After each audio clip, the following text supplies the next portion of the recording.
नर्मदे हर। नर्मदा परिक्रमा एक विलक्षण अनुभूति के 71वें पर्व में मैं डॉक्टर सुरुचि अग्निहोत्री नाइक आप सभी का स्वागत करती हूँ। पिछले पर्व में हमने देखा कैसे मेरा डर निकल गया, कैसे मुझे अंकिता ने और नर्मदा मैया ने डर भगाने के लिए सिखाया। और उसके बाद मैंने कहा था कि आगे जब हम निकले तब मैया का मूड कुछ अलग था और मैया का मूड था हमें नचाने का। तो वो किस्सा आज बताती हूँ। हुआ ये कि किवली से हम लोग आगे निकले और चलते रहे। कल के दिन भी हम खूब चले थे, भूखे प्यासे भी रहे थे। आज के दिन भी वही बात हुई। हम चलने लगे। वही रास्ता था, बालू थी। और आज हम थोड़ा जल्दी रुकने की सोच रहे थे, क्योंकि कल हम ज़्यादा थक गए थे। सोचा आज जल्दी रुक जाएंगे, थोड़ा विश्राम करेंगे। चाहो तो कल दूसरे दिन भी अलीगंज में ही रुकेंगे और फिर आगे जाएंगे। नर्मदा जी का पात्र बहुत बड़ा था और नर्मदा जी का किनारा भी बहुत बड़ा था। पूरे समय वहाँ पे पूरा वहाँ पे वालू थी बिखरी हुई। और जैसे जैसे हम अलीगंज की तरफ आते गए, बहुत आनंदमयी वातावरण था। मैया जी के किनारे बच्चे खेल रहे थे, दौड़ लगा रहे थे। बहुत बड़ा, मानो जैसे चौपाटी होती है ना, उस तरीके का माहौल था। और बिल्कुल मैया जी के किनारे ही था आश्रम। हम जल्दी पहुंच गए थे तो हमने सोचा कि चलो यहाँ मैया जी के सामने बैठ के दर्शन कर लेते हैं, यहीं बैठ के अपना पूजा पाठ भी कर लेते हैं और फिर आश्रम में जाएंगे, भोजन प्रसादी पाएंगे और सो जाएंगे। तो हमने हमारा पूजा पाठ वही मैया जी के किनारे, स्नान भी करना था मैया जी के किनारे ही किया, पूजा पाठ भी वही हमने मैया जी के किनारे किया। और करीब करीब 6:45 बज रहे थे। अब सब हो चुका था, बस भोजन प्रसादी करके सोना है। और ऐसे समय में हम आश्रम में गए। वहाँ अखंड रामायण चल रही थी, तो अखंड रामायण सुनने हम भी बैठ गए। अब वहाँ पे एक ऐसी सुविधा करी हुई थी कि भोजन के लिए घंटा बजाया जाता था, या अखंड रामायण था तो एक साधक का रामायण पाठ होने के बाद दूसरे साधक के रामायण पाठ के लिए भी घंटा बजाया जाता था। तो हम गए, हमने भोजन प्रसादी पाई। बहुत ही स्वादिष्ट सी भोजन प्रसादी थी। और वहाँ के महंत ने हमें खुद हो के परोसी थी, बड़े आनंद से, बड़े प्रेम से परोसी थी। और बहुत हम लोग थके हुए थे तो खाना भी थोड़ा सा ज़्यादा ही हुआ और अब अच्छी नींद आने लगी। अब हम सोच रहे थे कि अखंड रामायण तो चलती है, अखंड है तो अखंड ही चलेगी, लेकिन वो लाउड स्पीकर पे और माइक पे चल रही थी। तो और इतनी तेज आवाज थी कि पूरा गांव उसे सुन पाए। और हमें लगा कि शायद अब थोड़ी देर में माइक बंद होगा, रामायण तो शुरू रहेगी लेकिन माइक बंद हो जाएगा। वैसे हुआ नहीं। और जब हमने आसन लगाने के लिए पूछा तो एक बहुत बड़ा सा लाउड स्पीकर था, उसके बिल्कुल बाजू में हमें आसन लगवाने के लिए कहा गया। अब तो सोना मुश्किल था। मेरे साथ बाबा थे, बाबा भी थके हुए थे, उम्र से भी बड़े थे, उनको नींद की आवश्यकता थी। हमने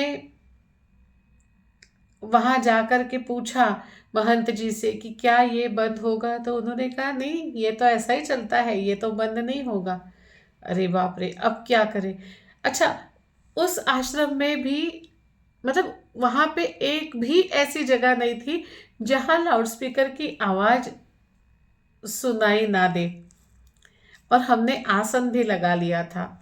जब एक बार आसन लगाते हैं तो आसन सुबह तक उठाते नहीं है। अब क्या किया जाए, अब क्या किया जाए। सर बिल्कुल दर्द करने लगा था और पहले से हम थके हुए थे। अब बाबा ने कहा किसी को बोल के तो कोई फायदा नहीं है, मैं ही चुपके से जाता हूँ और जो लाउड स्पीकर का बटन है वो बंद करके आता हूँ। एक ही तो लाउड स्पीकर बंद कर रहा हूँ, क्या होगा, एक लाउड स्पीकर बंद हो जाएगा तो कम से कम कान के पास तो आवाज नहीं आएगी, बाकी तो आवाज आ ही रही है।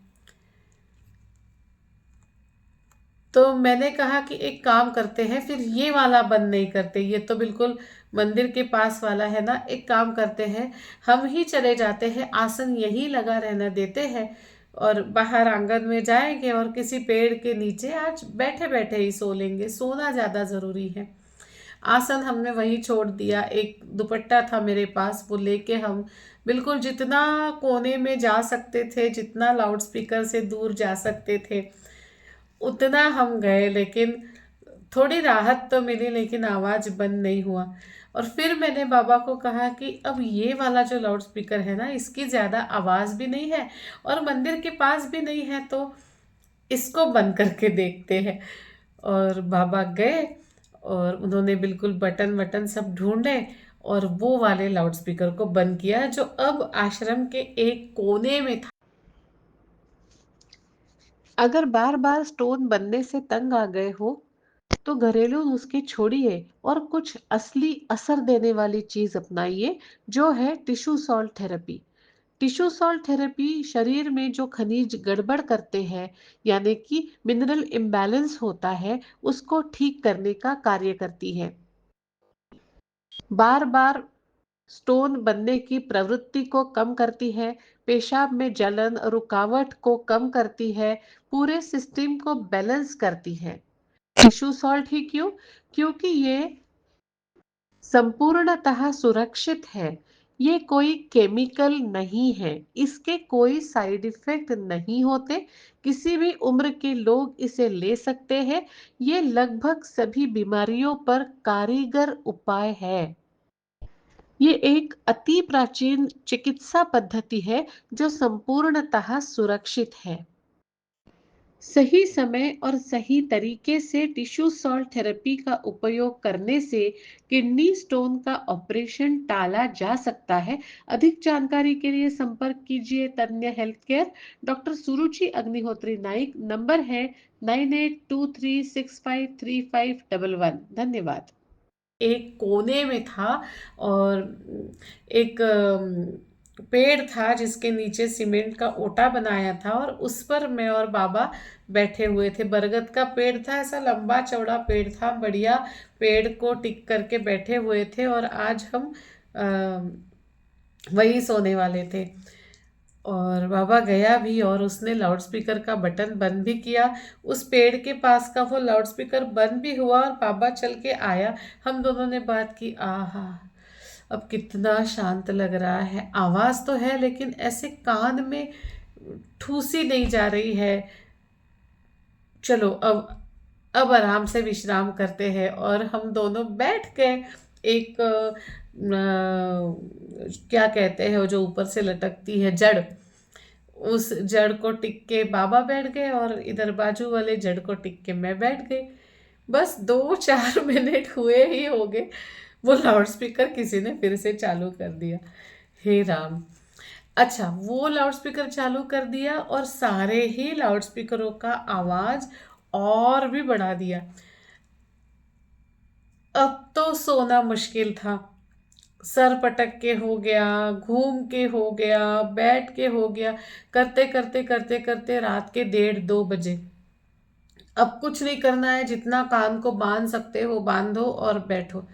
अच्छा, मज़े की बात ये हुई कि अब तो इधर कोने में भी बैठ के कोई फायदा नहीं था, तो हमने कहा कम से कम आसन पे जाके लेट तो जाते हैं, आवाज तो आनी ही आनी है, यहाँ क्या वहाँ क्या, पर कम से कम शरीर तो थोड़ा सा आराम कर ले, लेट तो ले, कमर तो नहीं दुखेगी, पैर तो नहीं दुखेंगे। और हम फिर से अपने आसन पे गए। ये जो अखंड रामायण पढ़ रहे थे, उनके बाजू में ही अखंड नाम जप करने वाले लोग थे और वो बहुत ही तेजी से एक रिदम के साथ नाम जप कर रहे थे और मानो उसमें इतना खो गए थे कि उनको किसी और चीज का और चीज उनको समझ में ही नहीं आ रही थी। हम मराठी में कहते हैं ना, कशाचं भानच उरलं नव्हतं, किसी चीज का होश ही उन्हें नहीं था। और अपना समय खत्म होने से पहले बड़ी जोर जोर से नाम जप करके सामने वाले को इशारा करते थे कि हाँ मेरा समय हो गया, अब तुम आ जाओ। उनकी ये भक्ति, उनकी ये श्रद्धा देखकर एक बार तो लगा कि क्या हम शरीर के विश्राम के लिए इतना परेशान हो रहे हैं। लेकिन हम चल के भी आ रहे थे तो हमें विश्राम की आवश्यकता भी थी। दोनों ही बाजुएं बहुत सच थी, लेकिन करे तो क्या करे, क्या करे। जो करना है प्रभु रामचंद्र जी को ही करना है, जो करना है मेरी नर्मदा मैया को ही करना है। हम थोड़े से लेटे और 10-15 मिनट लेटे होंगे, नींद तो कोई लगने की बात ही नहीं थी। और 2:45-3 बजे होंगे, कुछ महिलाएं ढोलक और 2-4 वाद्य लेके वहाँ पे आई और जोर जोर से बजा के घूम घूम के नाचने लगी। अब नींद मुश्किल, लेटना मुश्किल। अब जो करना है एक ही चीज करनी है। मैंने बाबा को बोला, बाबा अब जब कुछ कर ही नहीं सकते तो भक्ति कर ली जाए। देखिए मतलब मन कैसे बोलता है। होना क्या चाहिए, हमें कुछ नहीं करना है, हमें भक्ति करनी है। लेकिन मैंने क्या कहा, अब कुछ कर ही नहीं सकते तो भक्ति की जाए। मैं उठी और वो जो महिलाएं नाच रही थी उनके साथ मैं भी नाचने लगी। और नाच वो रामधुन थी जो इतनी तेज थी कि धीरे धीरे स्पीड बढ़ती गई, मैं नाचती गई। थोड़ी देर में और पुरुष लोग भी आकर के नाचने लगे और वहाँ आश्रम में मौजूद हर कोई गोल घेरा करके नाच रहा था। मैंने बाबा को भी बुलाया, बाबा भी आ गए, बाबा भी नाचने लगे। नाच रहे हैं बिल्कुल। अब हम ऐसे बेहोश हो गए थे कि पता नहीं चला। जब दिन खुला और घंटा वाले बाबा जी ने चाय की घंटा बजाई, तब पता चला कि 6 बज चुके हैं। 2:45 से लेके 6 बजे तक बिना थके हम नाच रहे थे। और उसके पहले उस दिन हमारा कम से कम 30 किलोमीटर का चलना हुआ था। उसके पहले दिन भी इतना चलना हुआ था। अच्छा, बात यह हुई थी कि किवली में भी हम सो नहीं पाए थे। डर तो नहीं लग रहा था, लेकिन जो जानवर थे ना बाहर, उनकी गंध आ रही थी, उनकी आवाज़ें आ रही थी, एक कुतूहल सा था। तो पहली रात हम नहीं सोए थे। मतलब देखिए ना, एक रात हम 20-30 किलोमीटर चल के आए, वो रात हम नहीं सोए। दूसरी रात भी हम 30 किलोमीटर चल के आए, 50 किलोमीटर चल के आए, दूसरी रात भी ना सोए। 50 मतलब हम जाग रहे थे कितनी समय से। हम 2 दिन 2 रातें पूरी जाग रहे थे और उसके बाद 3 घंटे नाच रहे थे। लेकिन एक बात बताऊं, जो नाचना जब खत्म हुआ और जब हमने चाय पिया, उसके बाद हमारा सर दर्द, हमारा कमर दर्द, सब कुछ गायब हो गया। हाँ हाँ, सब कुछ गायब हो गया। उसके बाद भी आगे हम 30 किलोमीटर चले हैं। 72 घंटे बिना सोए हम चलते रहे और थकान इतनी सी भी नहीं, बिल्कुल इतनी सी भी नहीं। तो मैंने कहा था ना कि मैया का मूड था उस दिन हमें नचाने का, मैया का मूड था हमें समझाने का कि पहले भक्ति करो फिर सब कुछ करना। मैया अपने मूड से, अपनी उसकी एक प्लानिंग होती है हमें सिखाने की और हमें बताने की कि जब मैं तुम्हारे साथ हूँ, थकान वकान सब छोड़ दो, तुम तो बस मेरे गुणगान गाओ, मेरा नाम लो और देखो तुम्हारी थकान कैसे दूर हो जाती है। इस थकान के बाद आगे शुरू हुआ प्यार का सिलसिला, स्नेह का सिलसिला।